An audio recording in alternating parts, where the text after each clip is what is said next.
There is some disappointing news and some numbers from the Labor Department. The United States only added about 266,000 jobs last month, and unemployment stayed around the same at a little over 6%. Now, these numbers suggest businesses are struggling to find workers as the economy tries to ramp back up. President Biden is set to address these numbers and the state of the economy at the White House later this morning. So let's break this all down. Let's bring in CBS News Chief White House Correspondent Nancy Cordes. She's joining us from the White House. Nancy, so why are these numbers so significant when it comes to the president's legislative priorities, especially as it relates to his infrastructure plan?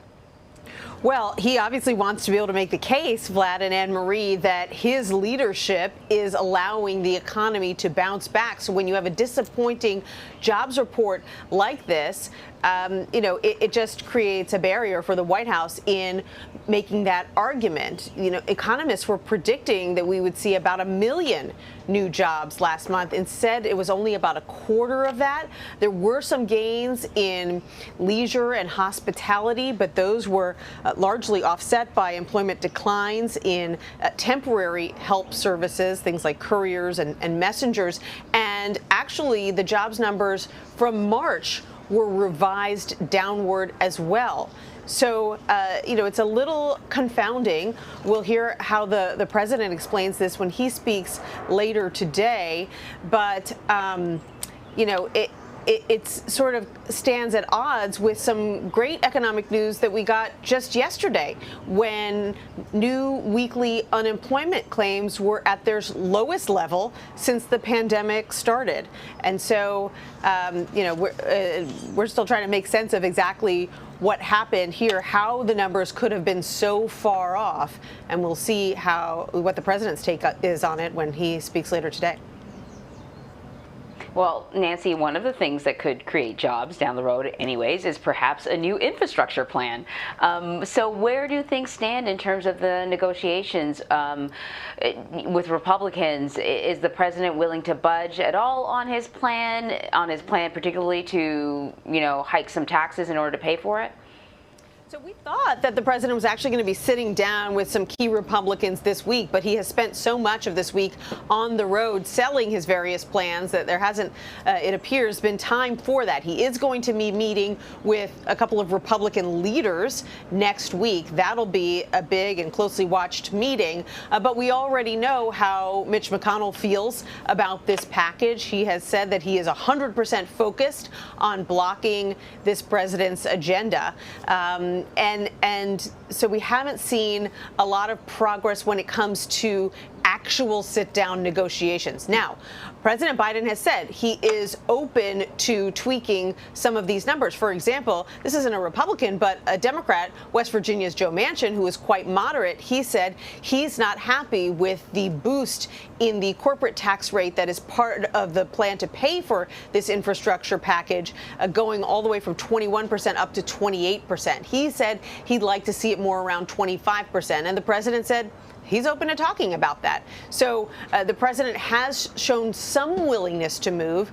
He stated very clearly yesterday what he's not comfortable with is just doing nothing and kicking the can down the road. The problem is that the kind of compromise that would be required here in order for these two sides to meet somewhere in the middle is so large that there are some progressive Democrats who think that the president is basically wasting his time trying to find that middle ground. But nevertheless, he is going to try, at least for a while, to seek it because the White House says there's no rush here. They don't have to pass this infrastructure bill next week or even next month. So they'd rather take their time and see if there is at least the possibility of some kind of agreement with the right. Meanwhile, Nancy, let's talk about the COVID front. We mentioned Pfizer has applied for full FDA approval of their COVID vaccine.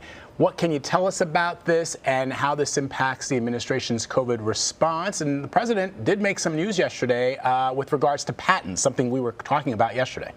Right. So this process impacts the White House COVID response in a couple of key ways. If Pfizer or really any other vaccine maker were to be able to get permanent approval by the FDA. First of all, it makes it more possible for certain employers to mandate that their workers get vaccinated before they return. It also helps with vaccine hesitancy. I'm sure you have heard from people either in your reporting or just in your day-to-day life who say, well, I'm not sure if I want to get the vaccine because it was only approved on an emergency basis. I'm not comfortable with that. That is a talking point that you hear a lot, and we see it in the polls. Well, if the vaccine were to be approved on a permanent basis, then that argument would kind of fall away. And so the idea is that if we're going to get to 70 or 80% vaccination rate, that is something that would really help. Now, it's not going to happen overnight. Pfizer is still providing all the data that it needs to provide to the FDA. That's going to take another few weeks, most likely. And then they're asking for expedited review because this is a process that normally takes about 10 months. So, it's possible that this could happen in the space of, let's say, 6 months, but it's still not going to happen overnight. But the fact that the process has started for Pfizer, which means Moderna, probably not far behind, is a good thing. We're also following the latest on Capitol Hill about Congresswoman Elise Stefanik. She's emphasizing her support for former President Trump's false claims about the 2020 election being stolen. And this, of course, comes as she looks to replace Congresswoman Liz Cheney as the third-ranking House Republican. Where do things stand on this? What's the latest? This was really interesting. Elise Stefanik, who came to Congress as a moderate from a moderate district, a swing district in New York, but has moved closer and closer to President Trump over time and is a staunch ally of his now. She was on a podcast that is hosted by Steve Bannon, who you may recall was one of President Trump's senior advisors. And she echoed a lot of his false claims about the election. She said that there were all these unverified signatures.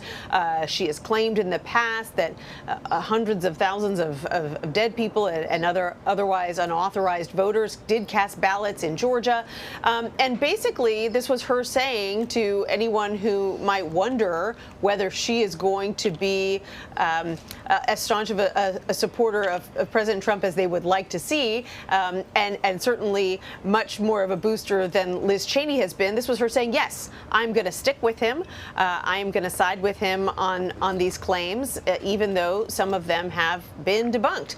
And the reason that she's doing that is because clearly what Republicans in Congress are looking for is someone in leadership who is not going to question President Trump's claims, as Congresswoman Liz Cheney has so many times and did as recently as this week in a new op-ed. That, it appears, puts Republicans in an uncomfortable position because then they get asked, well, do you agree with Liz Cheney? She's one of your members of leadership, or do you agree with former President Trump? That is a position that they were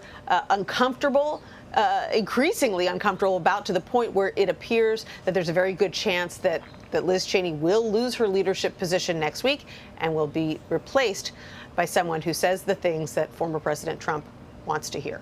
Speaking of politicians, legislators who have done about faces, who were known to be moderates and are now no longer moderates, Lindsey Graham, I don't know if you saw this, Nancy, was on Hannity last night talking about this very subject, and he was asked about Liz Cheney, and he said that Liz Cheney has determined that the Republican Party can't grow with President Trump. Lindsey Graham says he believes the Republican Party cannot grow without President Trump, but President Trump lost the Senate. He lost the House of Representatives. He lost he lost the election in the popular vote. He won the Electoral College, of course, when he was elected president, but he lost the popular vote both times. And with regards to Congresswoman Stefanik, she is pushing these baseless claims about election fraud. At the same time, we're seeing these real-life repercussions playing out in several states where Republicans are pushing recount efforts and new voting restrictions. Right. So how are these issues becoming central to the GOP right now, and how is the White House responding? Well, just overnight, I'm sure you saw that the House of Representatives in Texas passed a major milestone in its effort to pass legislation that would tighten voting restrictions there. Now, some of the language that Democrats were most concerned about was watered down in an effort to get past a procedural hurdle that Democrats had put in place in the middle of the night. But this is still a bill that Democrats argue, and this is something that's playing out across the country, a solution in search of a problem, because even Texas election officials have said that the election there was run well, that there were no major problems, but nevertheless, Republican officials in Texas and in Georgia and other states have come in to say that we need to make sure that nobody is voting who shouldn't be voting. Democrats argue that what that is inevitably going to do is it's going to mean that minorities have less access to the ballot box. And, you know, there's not that much that the White House can really do about it. They talk about it a lot. They use the bully pulpit. The president has certainly brought it up more than once. But other than urging Congress to pass voting rights legislation, there is not much more of a role that this White House can play. And there is widespread awareness that trying to push a bill through the Senate where Republicans are most likely to stand universally against it is a real uphill battle. Nancy, thank you very much. You're welcome.